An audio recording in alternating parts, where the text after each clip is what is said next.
শুধু দাম দেখে পণ্য কিনা কি আসলেই সস্তা? প্রোডাক্ট যখন একটা বাজারে পছন্দ হয় আমরা সবার আগে দাম জিজ্ঞেস করি এবং অনেক সময় বলে বসি যে আপনার পণ্য আর তার পণ্য কিন্তু দেখতে একেবারে সেমই। আজকে আমরা তারই একটি উদাহরণ আপনাকে দেখাচ্ছি। আমার এখানে আছে আমাদের সরাসরি কাশপুর ফার্নিচার ব্র্যান্ডের একটি কমফোর্টার এবং পাশাপাশি অনলাইনে যারা আমাদের থেকে 1-200 টাকা কমে বিক্রি করে তাদের একটি কমফোর্টার। এখানে আমরা যদি দেখি ক্যামেরার মধ্যে দেখতে কিন্তু দোনোটা একেবারে সেম টু সেম লাগতেছে, বুঝাই যাচ্ছে না কোনটা কোন ধরনের কোয়ালিটি, কিন্তু আপনার হয়তোবা শুধু কালারটাই খালি ডিফারেন্ট লাগতেছে কিন্তু কোয়ালিটি কিন্তু দোনোটাই একেবারে সেম লাগতেছে। এখন আমি যদি বলি এটা যদি স্কেল দিয়ে আপনি ওজন করেন এটা কিন্তু 3 কেজি প্লাস ওজন পাবেন এবং এই কমফোর্টারটা যদি আপনি স্কেলে ওজন করেন তাহলে কিন্তু এটা 2.5 কেজি 2.5 কেজি ওজন পাবেন। এর কারণ কি জানেন? কারণ এখানে যে পেডিংটা ইউজ করা হয়েছে এই পেডিংটা কিন্তু এই যে 8 আউন্স নরমাল যে সস্তা পেডিং সেটা ইউজ করা হয়েছে, আর আমাদের পেডিংটা পাচ্ছেন সম্পূর্ণ চায়না থেকে এক্সপোর্ট করা 10 আউন্স প্লাস, একেবারে রিয়েল 10 আউন্স প্লাস পেডিং ব্যবহার করা হয়েছে, যার ফলে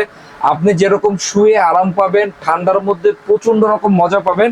এর পাশাপাশি প্রতিটা কমফোর্টার কিন্তু যেরকম আছে সারা বছর ব্যবহার করার পরেও কিন্তু এরকম সলিড থাকবে, কখনোই ডাববে না, সেটার গ্যারান্টি পাবেন এবং এটার ওয়েটের তুলনায় এটার ওয়েট অনেক বেশি পাবেন। তাই আমি বলবো যে শুধুমাত্র দামের দিকে বিবেচনা করে পণ্য কিনা থেকে বিরত থাকুন, কারণ একটি পণ্য আপনি হয়তো বা কিনে সাময়িক সময়ের জন্য কিছু টাকা লাভ করবেন, কিন্তু যদি 1 বছর পরে পণ্যটি বাদ দিয়ে আবার নতুন পণ্য কিনতে হয়, নতুনের মতন কমফোর্টেবলটা না পান, তাহলে কিন্তু আপনার ওই টাকাটা পুরোটাই চলে গেল, আবার নতুন করে আপনার ইনভেস্ট করতে হবে। সো 200-100 টাকার জন্য কখনোই আপনারা নিম্নমানের পণ্য কিনবেন না।